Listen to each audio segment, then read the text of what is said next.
कृपया वो हॉल के अंदर आ जाएं।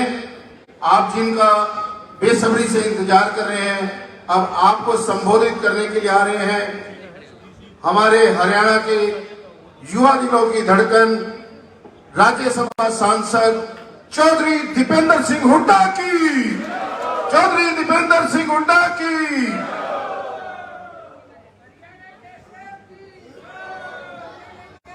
धन्यवाद गुलशन भाई, आज आपने अच्छी तरह से संचालन किया, बीच में मैं ही आपको डिस्टर्ब करता रहा, तो भाई गुलशन यानी का भी बहुत धन्यवाद।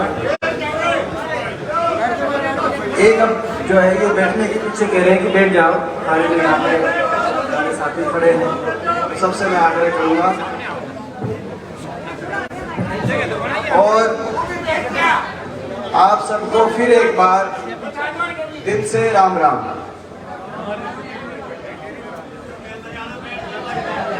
हमारे बीच में हमारे बहुत ही आदरणीय पूर्व सांसद पिता तुल्य शादीलाल बत्रा जी, हमारे विधायक रोहतक शहर से आदरणीय भारत भूषण बत्रा जी, मेरे बहुत ही आदरणीय जिन्होंने अभी आपके बीच में अपनी बात रखी, हमारे पूरे इलाके के संघर्ष के प्रतीक हमारे बहुत आदरणीय आन सिंह दांगी जी, हमारे विधायक सफीदों से हमारे भाई सुभाष गांगुली जी, जुलाना से पूर्व विधायक आदरणीय परमिंदर सिंह धुल जी, पूर्व विधायक श्री रणधीर सिंह धीरा जी, पूर्व विधायक आदरणीय संत कुमार जी, आदरणीय प्रोफेसर वीरेंद्र जी, हमारे जिले के पूर्व अध्यक्ष रहे भाई जयदीप धनखड़ जी, भाई बलराम दांगी जी, हमारे प्रत्याशी रहे जींद से अंशुल सिंगला जी,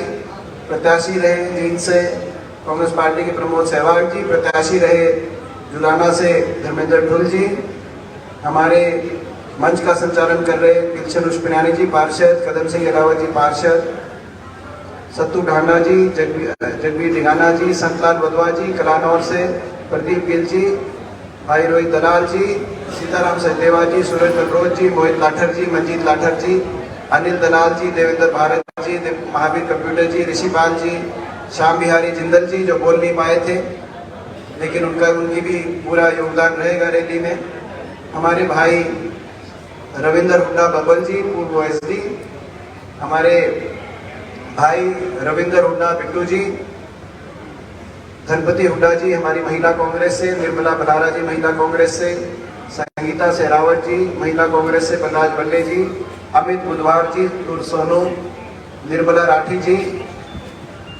यूथ कांग्रेस के से हमारी पूरी टीम, सेवा दल से हमारी जिला अध्यक्ष अशोक जी और पूरी टीम, NSUI की पूरी टीम, SC सेल की हमारी बलवान जी हमारे प्रधान, पूरी टीम, हमारे बहुत ही आदरणीय ताराचंद लागड़ी जी, हमारे बहुत से साथी, हो सकता है किसी का नाम जो है नहीं आया हो, लेकिन सारा जो है पूरा परिवार यहाँ पे उपस्थित है और मैं समझता हूँ कि यहाँ से लेकर और जहाँ पीछे आखिरी पंक्ति आखिरी रो में यशपाल गुला जी दिखाई दे रहे हैं, यहाँ से वहाँ तक मैं ये तो नहीं कहता 100%, लेकिन 80% को बाई नेम और 100% को बाई फेस में सभी को जानता हूँ, सारे हमारे परिवार के सदस्य हैं और यही अपनी आपस में जो अपनापन है और एक परिवार के रूप में जो कांग्रेस जन हम जुड़े हुए हैं, यही आपकी ताकत है सबसे बड़ी, जिस ताकत का कोई मुकाबला नहीं। तो सभी जिनके नाम लिख दिए गए थे या जिनके नहीं भी आ पाए थे, तो सभी को जो है सभी हमारे लिए सम्मानित हैं।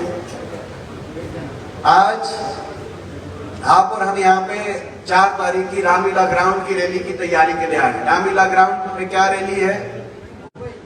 हल्ला बोल, महंगाई के खिलाफ, कमर तोड़ महंगाई रिकॉर्ड महंगाई। 75 साल में सबसे महंगा डीजल, पेट्रोल, रसोई गैस का सिलेंडर, खाद का कट्टा, ऐसी महंगाई। हल्ला बोल बेरोजगारी के खिलाफ। देश में आज तक 75 साल में सबसे ज्यादा बेरोजगारी, और देश में हरियाणा प्रदेश में नंबर 1 पे। जितने भी प्रदेश देश में हैं, यूपी, बिहार, अरुणाचल प्रदेश, सिक्किम, मणिपुर, मेघालय, अंडमान निकोबार टापू भी जो हैं, टापू, उनसे भी ज्यादा, जम्मू कश्मीर से भी ज्यादा आज बेरोजगारी हरियाणा प्रदेश में। तो हल्ला बोल महंगाई पे, हल्ला बोल बेरोजगारी पे। अग्निपथ योजना के खिलाफ हल्ला बोल, जो जिस योजना में आज सबसे ज्यादा नुकसान देश की सुरक्षा का हुआ है, देश की फौज का हुआ है। देश की फौज कमजोर हुई है, जो हम बर्दाश्त नहीं कर सकते।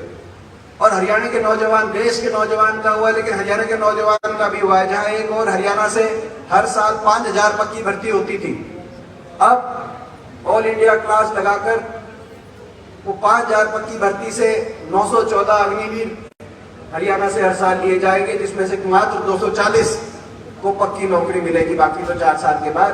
तो 5000 पक्की भर्ती होती थी, वहां 5000 से घटकर आज 240 तक पक्के आपके फौज में भर्ती होंगे हरियाणा प्रदेश के नौजवान। तो फौज भी कमजोर हुई है, देश की सुरक्षा भी।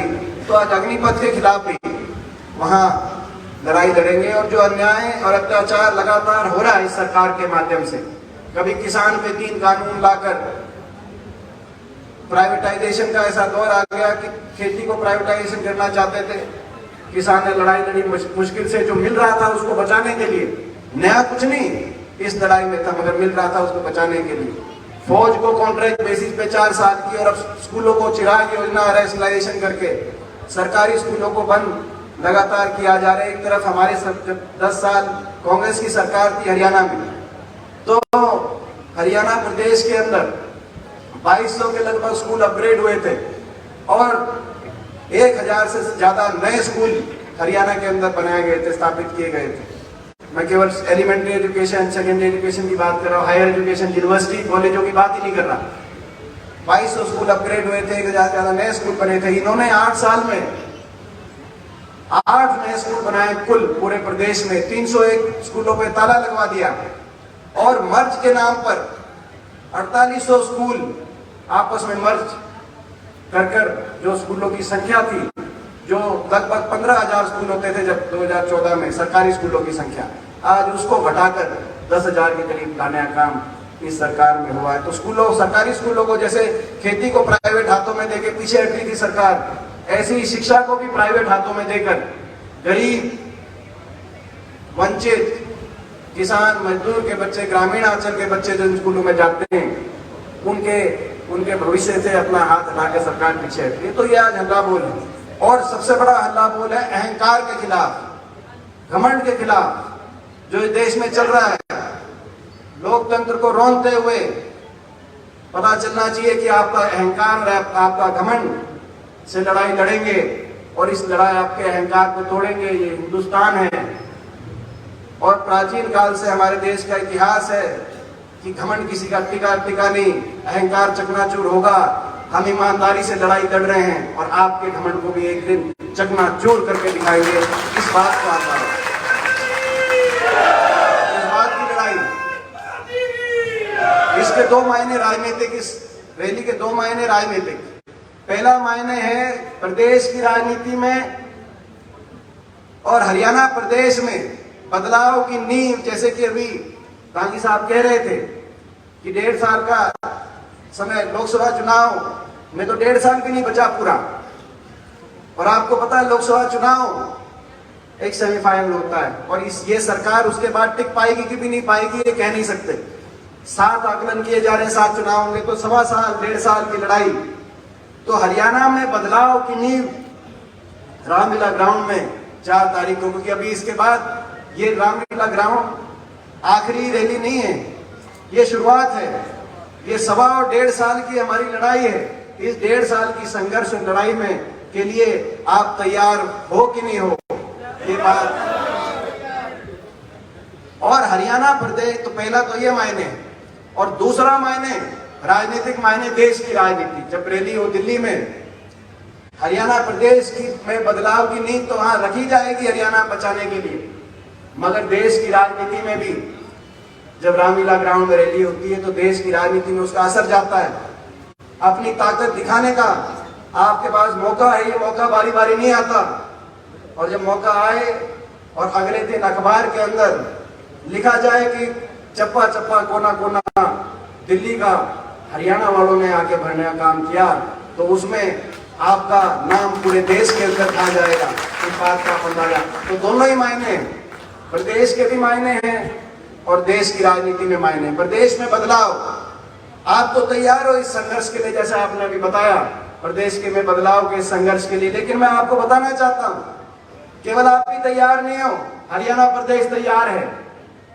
हरियाणा प्रदेश छुटकारा चाहता है ऐसी सरकार से जिन्होंने बेरोजगारी में हरियाणा में नंबर 1 पहुंचा दिया, जिन्होंने अपराध में नंबर 1 पहुंचा दिया। कल गृह मंत्रालय के भारत सरकार की रिपोर्ट आ रही थी, नशे में हरियाणा पंजाब से आगे निकल गया, नशे में नंबर 1 पहुंचा दिया, भ्रष्टाचार में नंबर 1 पहुंचा दिया।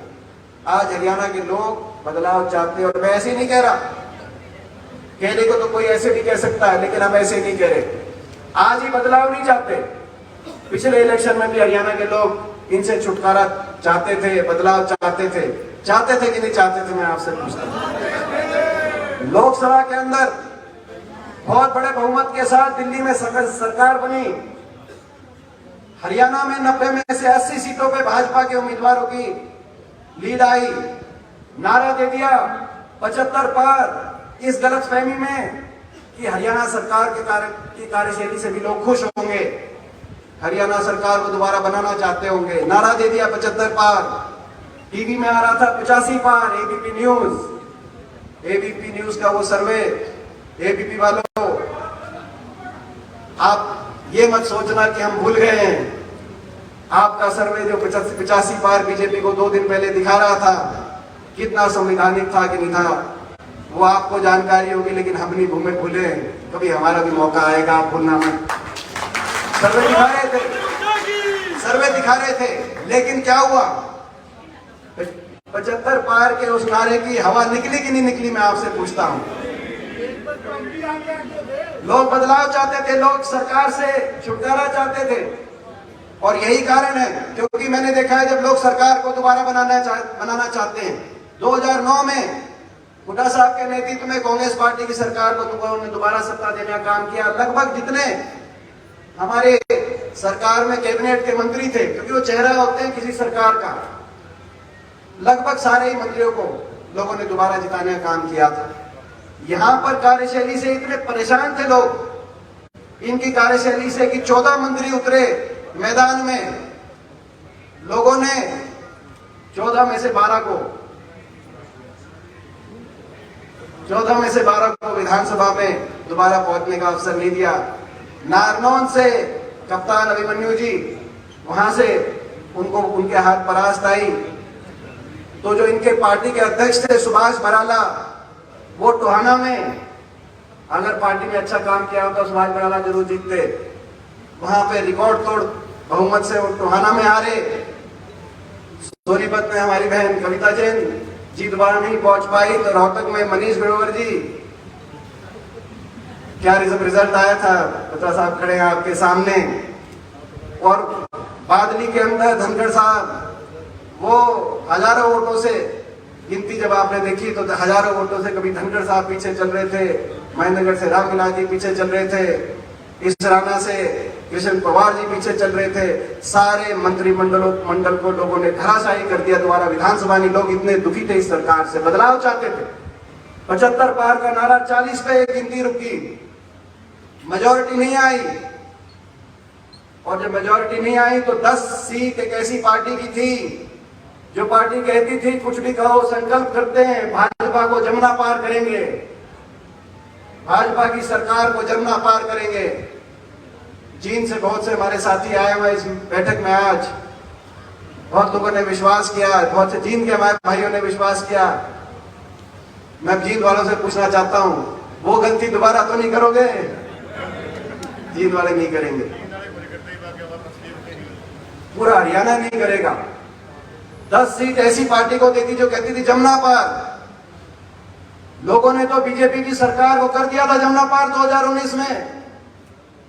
ये जेजेपी पार्टी 10 एमएलए लेकर रातों रात केंद्रीय गृह मंत्री जी के घर जाकर जमुना पार पहुंची, बीजेपी की सरकार को जमुना में डुबकी लगाई और चंडीगढ़ में नहला धुला के दोबारा सरकार बनाने का काम जेजेपी ने। जनता के साथ विश्वासघात करके सरकार बनी। जनता दुखी थी, जनता बदलना चाहती थी और कह दिया कि हमारा समझौता हो गया है, 5,000 बुढ़ापा पेंशन मिलेगी, समझौता हो गया है। 3 साल हो गए उस बात को। हुड्डा साहब ने प्रेस कॉन्फ्रेंस करी और कहा कि कांग्रेस के घोषणा पत्र में लिखा है कि 1 नवंबर 2019 चुनाव के अगले महीने 5,000 बुढ़ापा पेंशन से शुरुआत करेंगे और जैसा हमारा पिछला इतिहास रहा है 2 बार की सरकार का, जहां से शुरुआत करी है 5 साल में उसको दुगना करने का काम करेंगे। आप हमारे साथ आ जाओ। लेकिन जेजेपी वालों ने क्या कहा कि नहीं, आपके हाथ से नहीं, कांग्रेस के हाथ से नहीं दिलवाएंगे, हमारा समझौता हो गया है, केंद्रीय गृह मंत्री जी के निवास स्थान पे समझौता हो गया है, ये तो बीजेपी से दिलवाएंगे। मैं पूछना चाहता हूं आपसे, 3 साल बीत गए उस बात को, 5,000 बुढ़ापा पेंशन आ रही है या नहीं आ रही है? 2,500 आ रही है और 5 लाख लोगों की काटने का काम हो रहा है। स्कूल बंद का मुआवजा मिल नहीं रहा, हरियाणा में केवल ठेके खोले जा रहे हैं। ये स्थिति हरियाणा की आ गई। समझौता बुढ़ापा पेंशन का नहीं था, इस आधार पे समझौता नहीं हुआ था। समझौता भ्रष्टाचार का था, समझौता लूट की छूट का था कि ये महकमे तुम लो, ये महकमे हम रखेंगे, शराब के महकमे से आप लूटना, माइनिंग के महकमे से हम लूटेंगे। कौन सा महकमा कितना किसके पास जाएगा, ताकि सारी लिस्ट हरियाणा की के उस समझौते में कौन खोपर था और कौन सारा जीवन लग रहा है, ये लिस्ट हम क्या बताएंगे। ये लिस्ट जेजेपी के विधायक दादा गौतम पूरी लिस्ट ले रहे हैं, कौन सा खोपर है और कौन जीवन लग रहा है, उनसे पूछ लो। भ्रष्टाचार का समझौता था, दादा गौतम से कोई कसर रहेगी तो देवेंद्र पब्लिक बता देंगे। टोहाना में क्या भ्रष्टाचार चल रहा है, 5 दिन पहले उनकी स्टेटमेंट आपने देखी होगी। बीजेपी के कौन आदमी है जो भ्रष्टाचार में लिप्त है, बबली जी वो बता देंगे। बाकी और कोई कसर रहेगी तो रोहतक में अमृत योजना में 300 करोड़ कौन डकार गया, इसकी अगर कोई कसर रहेगी, अगर दादा गौतम या अगर देवेंद्र पब्ली जी से कसर रहेगी तो डॉक्टर अरविंद शर्मा जी से जाके पूछ लेना, वो बता देंगे। हम क्या बताएंगे। भ्रष्टाचार का समझौता था, प्रदेश को भ्रष्टाचार की भेंट चढ़ा दिया और आज हरियाणा के नौजवान को देश में सबसे ज्यादा बेरोजगारी, सबसे ज्यादा नशा, सबसे ज्यादा अपराध, उनके भविष्य को गर्त में पहुंचाने का काम इसने सरकार ने किया। इसीलिए आपको और हमको मिलकर ईमानदारी से लड़ाई लड़नी पड़ेगी। इसीलिए आपको और हमको मिलकर हरियाणा के अंदर जो हरियाणा के लोग चाहते थे 19 में भी, पिछली बार तो बदलना चाहते थे, लेकिन जब से बीजेपी और जेजेपी एक हुई है तब तो बिल्कुल लोग इनसे पीछा छुड़ाना चाहते हैं। और आपकी तरफ देख रहे, कांग्रेस पार्टी की तरफ आशा भरी नजर से देख रहे, चौधरी भूपेंद्र सिंह हुड्डा जी की तरफ देख रहे। यही कारण है जब केंद्रीय नेतृत्व ने फैसला लिया चौधरी भूपेंद्र सिंह हुड्डा जी पे, उन पे विश्वास व्यक्त किया और चौधरी उदय भान जी जो एक जमीनी कद्दावर हमारे नेता, उनके हाथ में प्रदेश कांग्रेस कमेटी की बागडोर दी।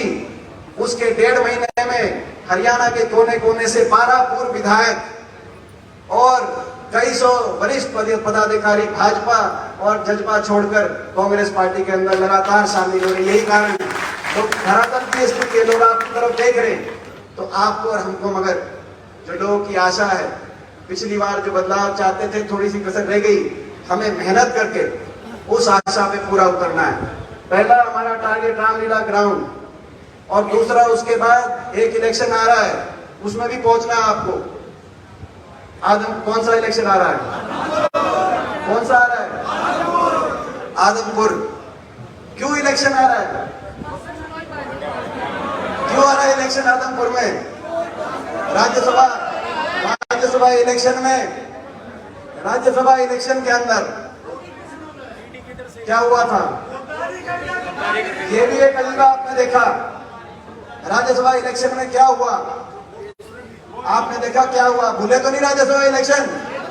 भूलना भी मत, राज्यसभा इलेक्शन नहीं भूलना, क्योंकि जो हरियाणा विधानसभा में आपको रोकने के लिए सब एक हो गए चंडीगढ़ जाकर, राज्यसभा में भी वही हुआ।